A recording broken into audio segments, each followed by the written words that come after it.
Hello guys, तो आज मैं एक साउथ कोरियन मूवी एक्सप्लेन करने वाली हूँ जो कि हाल ही में ही रिलीज हुआ है और ये बेसिकली एक एक्शन थ्रिलर मूवी है। कहानी के शुरुआत में हमें एक लैब दिखाया जाता है जहाँ पर हम बहुत सारे लिजर्ड्स को देखते हैं। देखकर ऐसा लग रहा था जैसे कि उन्हें म्यूटेट किया गया हो। और उसी लैब में हम एक आदमी को देखते हैं जो जख्मी हालत में जमीन पर गिरा हुआ था। उस आदमी के ठीक सामने गीसू नाम का डॉक्टर खड़ा था। उसको ऐसी हालत में देखकर वो बहुत डर जाता है। यहाँ पर हमें पता चलता है कि वो अपनी मरी हुई बेटी के ऊपर किसी टाइप का एक्सपेरिमेंट कर रहा था ताकि वो उसे दोबारा से जिंदा कर सके। लेकिन इसके पहले कि वो कुछ कर पाता तभी वहाँ पर मिलिट्री वाले लोग पहुँच जाते हैं। वो गीसू से कहते हैं तुम्हें अपनी बेटी को जाने देना होगा, तुमने पहले ही इस एक्सपेरिमेंट के चक्कर में बहुत लोगों की जान ले ली है। गीसू के हाथ में एक इंजेक्शन था। वो उन लोगों से कहता है मैंने इस एक्सपेरिमेंट को कंप्लीट कर लिया है, लेकिन इसके पहले कि वो लोग कुछ कर पाते वो मौका पाकर वो इंजेक्शन उसे लगा देता है। अब मिलिट्री वालों के पास कोई ऑप्शन नहीं था, उन्हें मजबूरन गीसू को रोकने के लिए शूट करना पड़ता है। उसी मोमेंट पर हम देखते हैं वहाँ का सारा सामान अचानक से हिलने लग जाता है। पता चलता है कि उस शहर में बहुत ही पावरफुल अर्थक्वेक आ रहा था। वो लोग जैसे ही सामने की तरफ देखते हैं तो अचानक से वहाँ की सारी बिल्डिंग्स नीचे गिर जाती है और देखते ही देखते पूरा शहर मिनटों में तबाह हो जाता है। यहाँ से कहानी आ जाती है 3 साल आगे, जहाँ पर हम अपने लीड कैरेक्टर जुनियंग को देखते हैं जिसका इस मूवी में नाम जीवान है। यहाँ पर हमें पता चलता है कि वो एक हंटर है और इस टाइम पर वो शिकार करने के लिए आया हुआ था। उस अर्थक्वेक की वजह से इनकी कंडीशन ऐसी हो गई थी कि ना ही इनके पास खाने की चीज थी और ना ही साफ पानी था, इसीलिए उन्हें अपने सर्वाइवल के लिए हंटिंग करना पड़ता था। उसी मोमेंट पर वो अपने सामने एक क्रोकोडाइल को देखता है। वो कुछ सोचकर उसकी आंखों पर शूट करता है। जीवान को लगता है कि उसने इसे पकड़ लिया, लेकिन यहाँ पर हमें पता चलता है कि वो तीर उसकी आंखों पे नहीं बल्कि थोड़ा सा नीचे लगा था। वो मगरमच्छ पागलों की तरह उसके पीछे पड़ जाता है। जीवान समझ गया था कि अब वो मरने वाला है। अपनी जान बचाने के लिए वो एक कार के अंदर आकर बैठ जाता है, लेकिन वो मगरमच्छ उसका पीछा छोड़ ही नहीं रहा था। उस बेचारे की हालत खराब हो चुकी थी। उसी मोमेंट पर एक नामसान नाम का आदमी आकर उसे खत्म कर देता है। दूसरी तरफ हम एक सुना नाम की लड़की को देखते हैं जो अपनी दादी के साथ रहती थी। पता चलता है कि सुना को स्केचिंग का बहुत शौक था। उसकी दादी बाहर जाकर थोड़ा बहुत पानी इकट्ठा करके लेकर आती थी और उसी पानी को वो लोग फिल्टर करके पीते थे। यानी कि इन लोगों की हालत ऐसी हो गई थी कि इन लोगों के पास पीने का पानी तक नहीं था। फिर हम गाँव के लोगों को देखते हैं। उन्हें जहाँ से भी पानी मिलता था वो लोग उसी पानी को फिल्टर करके पीते थे। पता चलता है कि महीनों से बारिश नहीं हुई थी जिसकी वजह से इनका सरवाइव करना इतना मुश्किल हो गया था। वहीं पर हम जीवन और नामसान को देखते हैं। वो दोनों जो कुछ भी हंट करके लाते थे वो उन चीजों को कुछ सामान के बदले वहाँ के लोगों में बांट देते थे। तभी वहाँ पर एक लेडी आती है जो ऊपर से नीचे तक सोने से लदी हुई थी। वो अपने साथ एक ज्वेलरी बॉक्स लेकर आई थी। नामसान कहता है तुम ये क्या बकवास चीजें लेकर आई हो, इसके बदले कोई तुम्हें कुछ भी नहीं देगा। वो लेडी कहती है जब सिचुएशन ठीक हो जाएगी उस टाइम पर तुम इन ज्वेलरीज को यूज कर सकते हो। तो जीवान कहता है तुम कुछ ज्यादा ही पॉजिटिव सोच रही हो। दुनिया खत्म होकर 3 साल हो चुके हैं और इस बात को तुम्हें भी एक्सेप्ट कर लेना चाहिए। थोड़ी ही देर में सुना और उसकी दादी भी वहाँ पर आते हैं। यहाँ पर हमें पता चलता है कि जीवान सुना को बहुत पसंद करता था। सुना नामसान को अपना बनाया हुआ एक स्केच देती है जो कि उसे बहुत पसंद आता है। वो लोग वहाँ से निकल ही रहे होते हैं तभी वहाँ पर कुछ लोग पहुँच जाते हैं। वो आदमी कहता है अगर तुम लोगों ने हमारे साथ कोऑपरेट किया तो हम लोग तुम्हें कुछ भी नहीं करेंगे। वो यहाँ पर किसी का स्केच बनाकर लेकर आया था। वो बताता है कि एक वांटेड क्रिमिनल है जिसको हम लोग बहुत दिनों से ढूंढ रहे हैं। अब वो लोग रैंडमली किसी को भी उठाने लग जाते हैं। कहते हैं तुम्हारी शक्ल इससे मिल रही है। तभी उस आदमी की नजर सुना पर जाती है। वो उससे कहता है तुम्हारी उम्र के बहुत ही कम लोग बचे हैं, लेकिन सुना उसकी बातों पर जरा भी ध्यान नहीं देती। तो वो उसका बाल पकड़ के उसे घसीटने लग जाता है। ये देखकर जीवान गुस्से में आकर उस आदमी को मारने लगता है, पर वो सारे ही लोग घेर कर उल्टा उसी को मारने लगते हैं। अब नामसान के पास कोई और ऑप्शन नहीं था, उसे बीच में आना ही पड़ता है। पहले तो वो सबको प्यार से समझाता है, लेकिन जब वो लोग सुनते नहीं हैं, तो वो उन लोगों को एक ही पंच में नीचे गिरा देता है। यहाँ पर हमें पता चलता है कि नामसान पहले एक बॉक्सर हुआ करता था, इसीलिए किसी का उसके सामने टिकना इतना आसान नहीं था। वो उन गुंडों के लीडर को पकड़ लेता है और पूछता है तुम्हारा बॉस कौन है। तो वो आदमी किसी टाइगर का नाम बताता है। नामसान कहता है टाइगर अभी भी जिंदा है। फिर वो उस आदमी के जेब से पानी की बोतल निकालकर पूछता है तुम्हें ये कहाँ से मिला। तो वो गुंडा किसी अपार्टमेंट का नाम बताता है। कहता है वहाँ पर खाने पीने की चीजें और साफ पानी है। नामसान उससे कहता है तुम टाइगर को मेरे बारे में बता देना। वो आदमी पूछता है तुम्हारा नाम क्या है। तो नामसान अपना नाम बताता है। उसका नाम सुनकर उसे याद आ गया था कि नामसान पहले एक बहुत बड़ा बॉक्सर हुआ करता था। नामसान को ऐसे फाइट करता हुआ देखकर उस सोने वाली लेडी को वो पसंद आ गया था। अब उन दोनों ने जितना भी सामान इकट्ठा किया था वो सारा सामान लेकर वो घर की तरफ जाने लग जाते हैं। तभी वो अपने सामने कुछ लोगों को देखते हैं जो पूरी तरीके से ड्रेसअप होकर आए हुए थे। वो लेडी बताती है हमारे पास सोल में एक बहुत अच्छी जगह है जहाँ पर हम सारे फैमिली वालों को रखते हैं। वो लेडी सुना से कहती है अगर तुम हमारे साथ चलोगी तो तुम्हारी ग्रैंडमा अपनी पूरी जिंदगी वहाँ पर अच्छे से बिता सकती है। वहाँ पर साफ पानी और खाने पीने की सारी चीजें हैं। सुना उससे पूछती है क्या ये दोनों हमारे साथ आ सकते हैं? तो वो लेडी बताती है फिलहाल बस हम फैमिली मेंबर्स को ही ले रहे हैं। सुना बताती है उसकी दादी की तबीयत ठीक नहीं है इसीलिए वो इतने दूर तक चल के नहीं जा सकती है। वो लेडी कहती है कोई प्रॉब्लम नहीं है, आधे रास्ते में हमारा मेडिकल स्टाफ वहाँ पर पहुँच जाएगा और वो लोग तुम्हारी दादी को सेफली पहुँचा देंगे। नामसन और जीवन को भी यही लगता है कि ऐसे कंडीशन में इनका यहाँ पर रहना बिल्कुल भी अच्छा नहीं है, इसीलिए वो दोनों भी उसे जाने के लिए बोलते हैं। जाते वक्त सुना जीवन को एक स्केच देती है जो कि उसे बहुत ही ज्यादा पसंद आता है। फिर जब वो दोनों घर पर आ जाते हैं तो यहाँ पर हमें पता चलता है नामसान ने सुना की दी हुई सारे स्केचेस को संभाल के रखा था। जो स्केच सुना ने जीवन को दी थी वो देखकर वो बहुत खुश हो जाता है। वो नामसान से पूछता है तुम्हें क्या लगता है, क्या सुना मुझे पसंद करती है? नामसान कहता है मुझे तो ऐसा नहीं लगता। तभी जीवन के मन में एक आइडिया आता है। वो नामसान से कहता है अगर तुमने शादी करके मुझे अडॉप्ट कर लिया फिर हम दोनों भी जाकर अपार्टमेंट में रह सकते हैं। तुम्हें उस सोने वाली लेडी से शादी कर लेनी चाहिए, देखकर ऐसा लगता है कि वो तुम्हें पसंद करती है। नामसान कहता है मेरे इतने भी बुरे दिन नहीं आए हैं। फिर वो दोनों नाइट हंट के लिए बाहर निकल जाते हैं। दूसरी तरफ सुना और बाकी के लोग थोड़े दूर तक पहुंच गए थे। तभी उन्हें वहाँ के बाकी लोग भी मिल जाते हैं जो एक दूसरी फैमिली को वहाँ पर लेकर आए थे। उस फैमिली में एक जुए नाम की लड़की थी जिसकी सुना के साथ दोस्ती हो जाती है। फिर थोड़े दूर आते ही सुना के दादी के पैरों में दर्द हो जाता है। वो लेडी उन लोगों से कहती है यहाँ पर जितने भी ओल्ड एज के लोग हैं उन्हें हम लोग मेडिकल फैसिलिटी में लेकर जाएंगे, उसके बाद हम उन्हें सेफली अपार्टमेंट में पहुँचा देंगे। सुना अपने दादी को जाने तो नहीं देना चाहती थी लेकिन उसके पास और कोई ऑप्शन नहीं था। फिर थोड़े दूर आते ही वहाँ पर मिलिट्री की कुछ गाड़ियाँ थी। वो लेडी कहती है हम इन्हीं कार में बैठकर अपार्टमेंट में जाने वाले हैं। ये देखकर सुना को बहुत गुस्सा आ जाता है। वो कहती है जब तुम लोगों की कार इतनी नजदीक थी तो फिर तुम लोगों ने हमें बताया क्यों नहीं? मेरी दादी भी हमारे साथ ही चल सकती थी। वो लेडी कहती है तुम्हारी दादी को लेने के लिए हम लोग कल कार भेज देंगे, इसलिए तुम्हें चिंता करने की कोई जरूरत नहीं है। उसी टाइम पर सुना उस आदमी के गर्दन पर कुछ नोटिस करती है। इस तरफ हम देखते हैं वो दोनों आदमी सुना की दादी और उस बूढ़े आदमी को एक खंडर के पास लेकर आते हैं। सुना की दादी पूछती है तुम लोग हमें यहाँ पर लेकर क्यों आए हो? यहाँ पर तो कोई भी मेडिकल फैसिलिटी है ही नहीं। उसी मोमेंट पर वो आदमी एकदम से उस बूढ़े आदमी को पहाड़ से नीचे फेंक देता है और साथ ही में वो दूसरा आदमी सुना की दादी को स्टैब करके मार देता है। तभी हम देखते हैं जीवन और नामसान भी वहीं पर थे। नामसान उन लोगों को देखते ही मारने लग जाता है लेकिन एग्जैक्टली ऐसा कुछ हो नहीं पाता।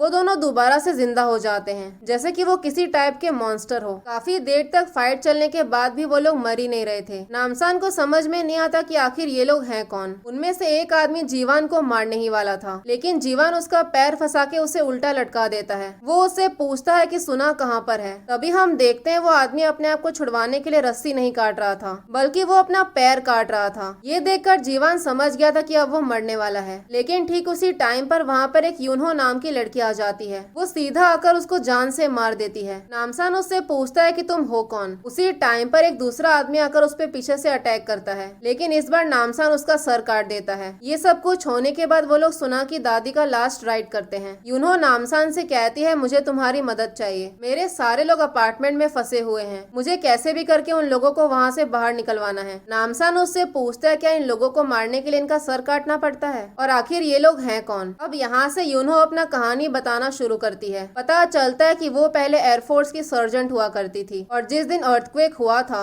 उस दिन वो लोग सर्वाइवर्स को ढूंढने की कोशिश कर रहे थे। उस टाइम पर उन्हें एक अपार्टमेंट दिखता है जो इतने बड़े अर्थक्वेक के बाद भी अच्छे कंडीशन में था। उन लोगों ने सर्वाइवर्स को बचाने के लिए बहुत मेहनत की। फिर एक दिन वहाँ पर डॉक्टर गीसू पहुँच जाता है। सबको लगता है कि वो एक डॉक्टर है इसीलिए वो सबकी मदद करेगा लेकिन फिर एक दिन वो अपना असली रंग दिखा देता है। वो गीसू से कहती है सारे पेरेंट्स कंप्लेंट कर रहे हैं कि तुम उन्हें उनके बच्चों से मिलने नहीं दे रहे हो। तभी वहाँ पर कौन पहुँच जाता है और गीसू से कहता है हमें यूनहो को सारी सच्चाई बता देनी चाहिए। कौन उससे कहता है हम लोग जिस दुनिया में रह रहे हैं वो दुनिया जल्द ही खत्म होने वाली है, इसीलिए हम लोगों को गीसू पर भरोसा करना होगा। तभी कौन अपने कॉलीग को शूट करता है लेकिन वो आदमी दोबारा से जिंदा हो जाता है जैसे कि कुछ हुआ ही ना हो। ये सब देखकर यूनहो एकदम से हैरान हो जाती है। उसको समझ में नहीं आता कि आखिर यहाँ पर चल क्या रहा है। गीसू यूनहो से कहता है तुम्हें क्या लगता है मैंने इतने बड़े अर्थक्वेक को कैसे सरवाइव किया होगा? मैंने तो एक बार 3 महीनों तक पानी भी नहीं पिया था। यही हमारा फ्यूचर है। ये अपार्टमेंट ज्यादा टाइम तक चल नहीं पाएगा, इसीलिए तुम लोगों को मेरी बात सुननी ही पड़ेगी। यूनो कहती है तुम्हारा दिमाग खराब खराब है, सारे बच्चे कहाँ पर है, आखिर तुमने उन लोगों के साथ क्या किया है। तभी सारे लोग यूनो को पकड़ लेते हैं, लेकिन वो एक बहुत अच्छी फाइटर थी, वो अपनी जान छुड़ाकर वहाँ से भाग जाती है। प्रेजेंट में वो नामसान को बताती है कि गीसू सारे लोगों पर कोई एक्सपेरिमेंट कर रहा है, जिसकी वजह से वो लोग ऐसे मॉन्स्टर बन गए हैं। दूसरी तरफ हम उसी लेडी को देखते हैं जो सारे लोगों को लेकर अपार्टमेंट पहुंच गई थी। वो बताती है कि यहाँ पर सोलर पैनल्स लगे हुए हैं, इसीलिए यहाँ पर 24 घंटे इलेक्ट्रिसिटी रहता है। तभी गीसू सब लोगों के सामने आता है। वो कहता है तुम लोगों को फिक्र करने की कोई जरूरत नहीं है, यहाँ पर तुम्हें सारी फैसिलिटीज मिलेगी ताकि तुम लोग बाहर की दुनिया से सेफ रह सको। साथ ही में वो सारे लोगों को पानी की बोतल्स बांटता है। कहता है हम लोग इस पानी को अपार्टमेंट के अंदर ही प्यूरिफाई करते हैं। फिर सुना जब अपने रूम में आती है तो वो देखती है वहाँ पर सारे फैसिलिटीज थे और साथ ही में नल से पानी भी आ रहा था। ये सब देखकर वो बहुत खुश हो जाती है। इस तरफ यूनो नामसान को बताती है कि वो लोग 18 से कम उम्र वाले लोगों को लेकर जा रहे हैं। वो बताती है वहाँ की सिक्योरिटी बहुत टाइट है, मैं मेन गेट के गार्ड्स को हैंडल कर लूंगी और तुम दोनों अंडरग्राउंड बेसमेंट में जाकर मेरे साथियों को बचा लेना, फिर शायद वो लोग हमारी मदद कर पाए। जीवान कहता है हम तुम्हारे साथियों पर क्यों भरोसा करें। तो यूनो कहती है तुम कुछ ज्यादा ही बकवास करते हो। अब ऐसे करते करते वो आपस में ही लड़ने लग जाते हैं। फिर अगले सीन में हम उन्हीं गुंडों को देखते हैं जो नामसान के गाँव जाकर उनको परेशान कर रहे थे। वहीं पर हम उनके लीडर टाइगर को भी देखते हैं। उन लोगों ने यहाँ पर बहुत सारे लोगों को पकड़ के रखा था और अपने मजे के लिए वो लोग उन्हें टॉर्चर कर रहे थे। वहाँ पर 2 लोगों की ग्रुप्स थी और वो लोग आपस में ही लड़ने लग जाते हैं। तभी नामसान आकर उन लोगों को शांत करता है। यहाँ पर हमें पता चलता है कि नामसान और टाइगर एक दूसरे को पहले से ही जानते थे, क्योंकि वो दोनों ही पहले बॉक्सर थे, लेकिन उन दोनों में कुछ खास पड़ती नहीं थी। तभी टाइगर उस आदमी से कहता है अगर तुमने नामसान को पकड़ लिया तो मैं तुम्हें अपने आधे आदमी दे दूंगा। ये सुनते ही वो सारे लोग उन पर अटैक कर देते हैं, पर उन तीनों ने मिलकर उन सारे लोगों को ढेर कर दिया था। टाइगर बेचारा एक पंच में ही नीचे गिर जाता है।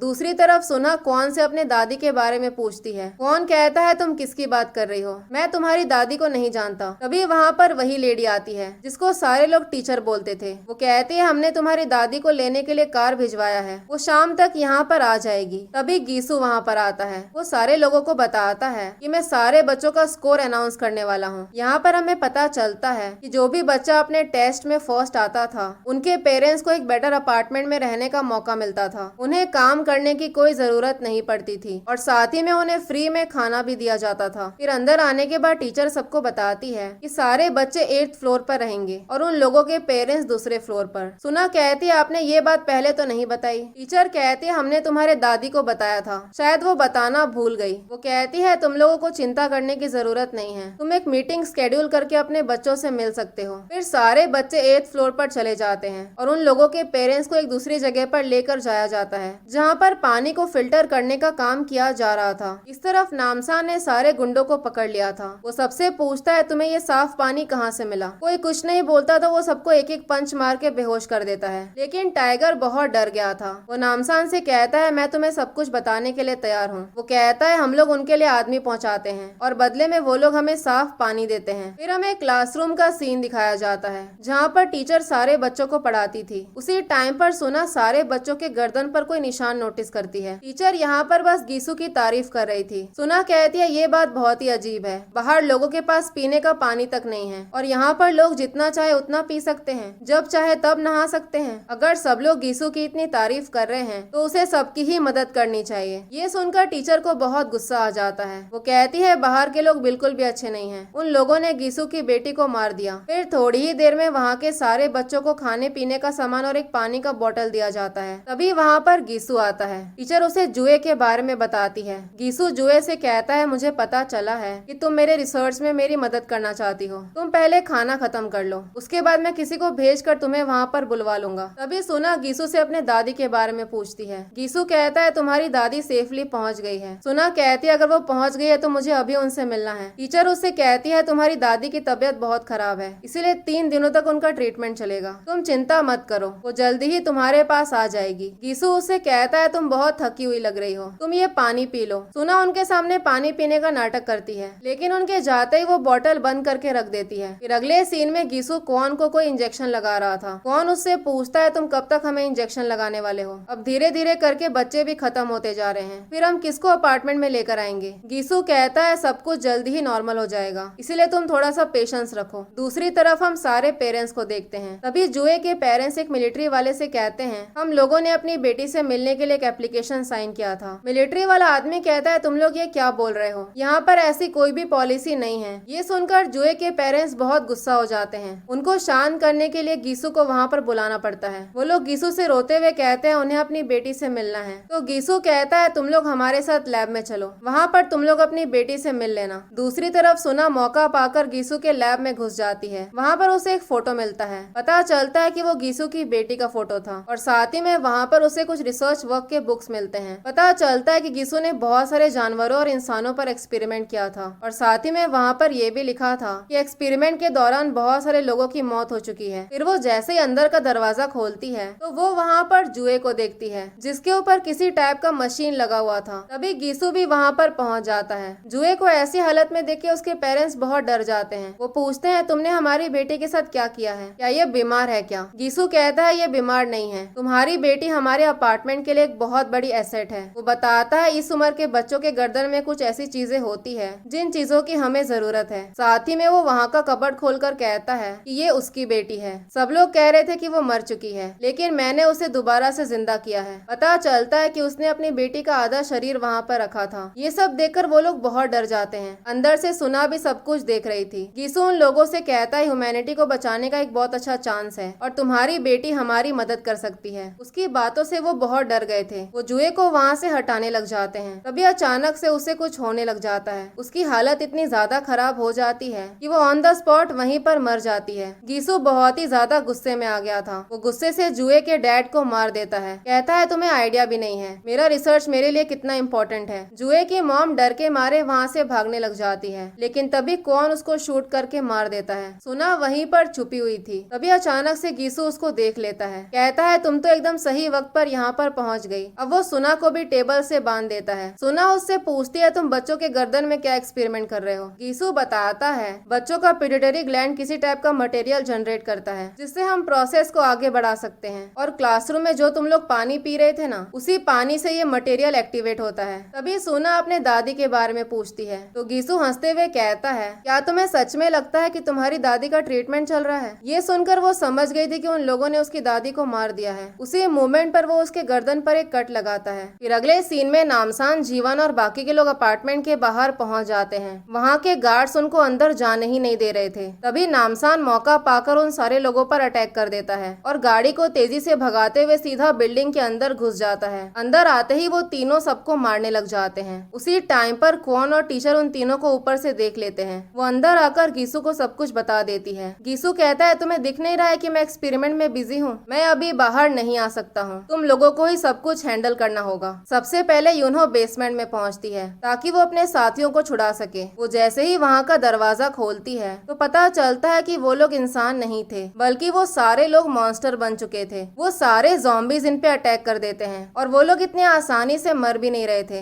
लेकिन ये तीनों मिलकर उन सबको खत्म कर देते हैं। तभी गीसू माइक पर अनाउंसमेंट करने लग जाता है। वो बताता है हमारे अपार्टमेंट में कुछ लोग घुस गए हैं इसीलिए कोई भी किसी भी कंडीशन में रूम से बाहर मत निकलना। साथ ही में वो जीवन और नामसान को ये मैसेज देता है इसके पहले कि देरी हो जाए तुम लोग यहाँ से बाहर निकल जाओ। नामसान उससे कहता है हम लोग सुना को अपने साथ लेकर जाएंगे। इतना बोलकर वो इंटरकॉम मशीन तोड़ देता है। पता चलता है कि इन लोगों के पास ज्यादा बुलेट्स नहीं बचा था और बाहर बहुत सारे गार्ड्स थे। नामसान समझ गया था कि वो लोग बॉम्ब लेकर आए हैं इसीलिए वो दरवाजे के इस तरफ से ही सीधा शूट करता है जिसकी वजह से वहाँ के सारे लोग एक साथ मर जाते हैं। नामसान जीवन से कहता है तुम जाकर सुना को ढूंढो, यहाँ का सब कुछ मैं मैनेज कर लूंगा। उसके पास जितने भी बुलेट्स थे वो सारे ही खत्म हो चुके थे इसीलिए वो अपना तलवार लेकर ही उन लोगों को मारने के लिए निकल जाता है। वो बहुत ही आसानी से उन सारे लोगों को ढेर कर देता है। दूसरी तरफ यूनहो जीवन से कहती है तुम जाकर सुना को ढूंढो, इन लोगों को मैं हैंडल कर लूंगी। वो एक बहुत अच्छी फाइटर थी, वो अकेले ही सारे लोगों को खत्म कर देती है। फिर वो ऊपर की तरफ भागने लग जाती है लेकिन तभी वहाँ पर कौन पहुँच जाता है। इस तरफ सारे पेरेंट्स नामसान से डरे हुए थे। नामसान कहता है मैं सुना नाम की लड़की को ढूंढ रहा हूँ, बाकी के सारे बच्चे कहाँ पर हैं? वो बताते हैं कि सारे बच्चे 8th फ्लोर पर हैं। नामसान उन लोगों से कहता है तुम लोगों को अपने बच्चों को ढूंढना चाहिए। दूसरी तरफ यूनहो और कौन की फाइट चल रही थी। कौन उसे बहुत ही बुरी तरीके से मार रहा था। वो यूनहो से कहता है तुम्हारे पास अभी भी टाइम है, तुम हम लोगों को ज्वाइन कर लो, हम सब लोग मिलकर एक नई दुनिया बना सकते हैं। यूनहो कहती है जैसी दुनिया मैं चाहती हूँ वैसी दुनिया में तुम्हारे जैसे मॉन्स्टर की कोई जगह नहीं है। वो मौका पाकर उसकी आंखों में स्टैब कर देती है लेकिन फिर भी उसे कोई फर्क नहीं पड़ता। वो अपने स्किन को ऐसे फाड़ता है जैसे कि प्लास्टिक फाड़ रहा हो। यूनो उसको मारने की कोशिश करती है तो वो उसको स्टैब करके बिल्डिंग से नीचे फेंक देता है। फिर अगले सीन में जीवान सुना को ढूंढते हुए क्लासरूम में पहुंच जाता है। वो देखता है कि टीचर बेंच के नीचे छुपी हुई है। वो उससे पूछता है कि सुना कहाँ पर है। वो बताती है कि वो अभी डॉक्टर के साथ है। वो टीचर को हॉस्टेज बना लेता है और कहता है तुम्हें मुझे सुना के पास लेकर जाओगी। साथ ही में वो बच्चों से कहता है तुम लोगों को यहाँ से बाहर निकलना चाहिए। वो वहाँ से निकल ही रहा होता है तभी सामने से कौन आ रहा था। जीवान उससे कहता है अगर तुम यहाँ से नहीं गए तो फिर मैं इसको जिंदा नहीं छोड़ूंगा। कौन कहता है अगर तुम्हें इसे मारना है तो मार दो, वैसे भी अपना काम अच्छे से करती नहीं है। ये सुनकर टीचर कहती है तुम्हारा दिमाग खराब है क्या। तभी नामसान वहाँ पर पहुँच जाता है। वो कहता है तुम्हारे बिल्डिंग का लिफ्ट क्यों नहीं चल रहा है, मुझे इतने ऊपर तक चल के आना पड़ा। फिर वो जीवान से कहता है तुम जाकर सुना को ढूंढो, इसको मैं देख लूंगा। नामसान उससे कहता है तुम्हारी शक्ल को क्या हो गया, तुम्हारे चेहरे पर ये कौन सा डिजाइन बना हुआ है। कौन कहता है मैं तुम्हें ही ढूंढ रहा था। नामसान कहता है मेरे पास ज्यादा टाइम नहीं है, हमें ये सब कुछ जल्दी ही खत्म कर देना चाहिए। दूसरी तरफ गिसू ने उस एक्सपेरिमेंट को कंप्लीट कर लिया था। वो खुद को कोई इंजेक्शन लगाता है और अपनी बेटी से कहता है मैं तुम्हें जल्दी ही जिंदा कर दूंगा। तभी सुना उससे कहती है तुम एक मॉन्स्टर हो, क्या तुम्हें सच में लगता है कि तुम अपनी बेटी को बचा सकते हो। तो गिसू उससे पूछता है तुम इतनी जल्दी कैसे उठ गई। सुना उससे कहती है मेरी दादी हमेशा मुझसे कहा करती थी कि लोगों को उनके किए की सजा जरूर मिलती है। तुम एक मॉन्स्टर बन चुके हो, तुम्हारी बेटी तुम्हें कभी भी एक्सेप्ट नहीं करेगी। उसी मोमेंट पर गिसू को अचानक से पेन होने लग जाता है। तभी सुना उससे कहती है जो अजीब टाइप का पानी तुम हमें पीने के लिए दे रहे थे ना, उस पानी का एक बूंद भी मैंने नहीं पिया है। गिसू की तबीयत अचानक से खराब होने लग जाती है। उसके बॉडी में एक अजीब सा रिएक्शन होने लग जाता है। अब उसे इतना ज्यादा गुस्सा आ गया था कि वो गुस्से से सुना को मारने के लिए आगे बढ़ता है, लेकिन तब तक जीवान वहाँ पर पहुँच जाता है। उसी मोमेंट पर एक दूसरी सोल्जर आकर जीवान पर अटैक कर देती है। गिसू उससे कहता है सबसे पहले उसकी बेटी को बाहर निकालो। अब वो दोनों मिलकर उसकी बेटी को एक सूटकेस में पैक करते हैं। इस तरफ नामसान कौन से अकेले ही लड़ रहा था। तभी वो उसे विंडो तोड़कर बाहर लटका देता है और कहता है तुम मर क्यों नहीं रहे हो। कौन कहता है तुम हमें नहीं मार सकते हो। नामसान पूछता है क्या तुम श्योर हो। फिर वो सीधे उसके सर को धड़ से अलग कर देता है। फिर अगले सीन में हम देखते हैं गिसू और टीचर वहाँ से भाग रहे थे। तभी नामसान वहाँ पर पहुँच जाता है। नामसान को देखकर वो दोनों डर जाते हैं। वो जैसे ही शूट करता है तो वो गोली टीचर को लग जाती है। टीचर गिसू से कहती है प्लीज मुझे बचा लो, तुमने मुझे कहा था कि तुम मुझे बचा लोगे। वो उसे इंजेक्शन मांगने लग जाती है तो गिसू कहता है अगर तुमने इंजेक्शन ले भी लिया तब भी तुम मरने ही वाली हो। इतना बोलकर वो एक बॉम्ब फेंकता है। जीवान समझ गया था कि वो बॉम्ब फटने ही वाला है, इसीलिए वो एक मेटल को एज अ कवर यूज करके सुना को वहीं पर लेकर छुप जाता है। उसी मोमेंट पर वहाँ पर एक जोरदार धमाका होता है। इस तरफ यूनो को अचानक से होश आता है। वो देखती है कि ऊपर के फ्लोर पर आग लग चुकी है। दूसरी तरफ नामसान जीवन और सुना को लेने के लिए अंदर जाता है। वो दोनों काफी हद तक इंजर्ड हो चुके थे, लेकिन फिर भी उनकी जान बच गई थी। इस तरफ गिसू अपनी बेटी को लेकर वहाँ से भाग रहा था। जैसे ही वहाँ के सारे लोग उसको देखते हैं वो सब उससे पूछते हैं तुमने हमारे बच्चों के साथ क्या किया है। गिसू कहता है तुम लोग अब तक अच्छी लाइफ जी रहे थे और अब अचानक से तुम लोगों को अपने बच्चों की फिक्र हो रही है। ये सुनकर सारे पेरेंट्स को बहुत गुस्सा आ जाता है। वो सब लोग उसे घेर के मारने लग जाते हैं और उसके बैग का सारा सामान तोड़ देते हैं। उसने जितना कुछ भी एक्सपेरिमेंट किया था सब कुछ टूट चुका था। उसी मोमेंट पर उसके फेस पे एक अजीब सा रिएक्शन होने लग जाता है। उसे इतना ज्यादा गुस्सा आ गया था कि वो राइफल लेकर रैंडमली किसी को भी मारने लग जाता है। तभी वो देखता है उस सूटकेस में से कुछ लीक होने लग जाता है, यानी कि वो बुलेट सूटकेस को भी हिट कर देते हैं, जिसकी वजह से उसकी बेटी का जो बचा कुचा शरीर था वो भी पूरे तरीके से खत्म हो जाता है। यानी कि उसने अपने गुस्से के चक्कर में अपनी खुद की बेटी की जान ले ली। तभी बाकी के सारे लोग भी वहाँ पर पहुँच जाते हैं। सुना उससे कहती है देखो तुमने क्या किया, तुम किसी को भी नहीं बचा पाए, तुम तो अपनी बेटी को भी नहीं बचा पाए। वो गुस्से से उनको शूट करने के लिए आगे बढ़ता है, लेकिन उसके पहले ही नामसान उसको खत्म कर देता है। तभी वहाँ पर बाकी के सारे लोग भी पहुँच जाते हैं। गिसू ने अपनी बेटी की जान बचाने के लिए कितने लोगों की जान ली, लेकिन लास्ट में वो उसको बचा भी नहीं पाया। उसी मोमेंट पर अचानक से वहाँ पर बारिश शुरू हो जाती है। काफी महीनों से बारिश नहीं हुई थी, लेकिन फाइनली सब कुछ ठीक हो चुका था। सुना उनसे कहती अब मैं तैयार हूँ, हम लोगों को घर चलना चाहिए। सबसे पहले वो अपने दादी के मेमोरियल के पास आती है। फिर हमें वही जगह दिखाई जाती है जहाँ पर वो लोग पहले रहते थे। दोबारा से उनकी लाइफ पहले जैसी हो जाती है। तभी वो सोने वाली लेडी वहाँ पर आती है जो कि नामसान को पसंद करती थी, और जीवान भी एक मौका नहीं छोड़ता उसको चिढ़ाने का। वो यहाँ पर नामसान के साथ ड्रिंक करने के लिए आई हुई थी। नामसान कहता है मैंने पहले ही बहुत सफर कर लिया है, अब प्लीज मुझे अकेला छोड़ दो। और इसी सीन के साथ ये मूवी यहीं पर खत्म हो जाता है। मुझे कमेंट करके जरूर बताएं कि आपको ये मूवी कैसी लगी। अगर आप लोगों को मेरी एक्सप्लेनेशन पसंद आई हो तो आप लाइक शेयर और सब्सक्राइब कर सकते हैं। Thank you you so much for watching.